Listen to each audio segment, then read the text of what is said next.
ওকে।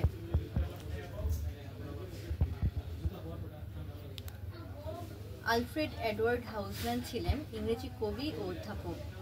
তাকে সেই সময়ের সর্বশ্রেষ্ঠ পণ্ডিতদের একজন মনে করা হয়। তিনি অনেক লেখেননি, কিন্তু যা লিখেছেন তা ছিল মৌলিক ও তাৎপর্যপূর্ণ। কবিতা সম্পর্কে তার চিন্তাধারাও ছিল অত্যন্ত সুচিন্তিত ও গুরুত্ববহ।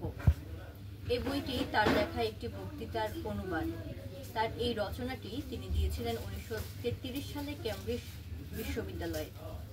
ওই বিশ্ববিদ্যালয়ে তিনি অধ্যাপনাও করেছেন। তার অধ্যাপনার বিষয় ছিল ল্যাটিন ভাষা ও সাহিত্য। তার এই রচনাটির নাম তিনি রেখেছিলেন the name and nature of poetry, যার বাংলা নাম করেছেন কাব্যের স্বভাব। ঢাকা বিশ্ববিদ্যালয়ের প্রয়াত অধ্যাপক আব্দুর রাজ্জাকের এটি ছিল একটি প্রিয় পাঠ্য বই। এটির অনুবাদ করতে তিনি প্রফেসর সিরাজুল ইসলাম চৌধুরীকে উদ্বুদ্ধ করেছিলেন। অনুবাদটি প্রথম প্রকাশিত হয় বাংলা একাডেমি থেকে 1965 সালে। অনেক বছর পর নতুন সংস্করণ প্রকাশিত হলো পুনঃ প্রকাশন থেকে। এই সংস্করণে কোথাও কোথাও কিছুটা পরিবর্তন করা হয়েছে।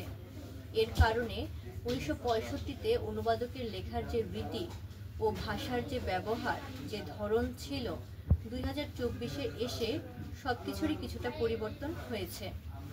হাউসম্যান তার এই রচনাটি বিশেষ শ্রোতা ও পাঠকদের জন্যই রচনা করেছিলেন। তবে কবিতার আগ্রহী পাঠক এটি পড়ে আনন্দ পাবেন বলেই আমাদের বিশ্বাস। আপনাদের পছন্দ হলেই আমাদের এই প্রয়াস ধন্য হবে। ধন্যবাদ।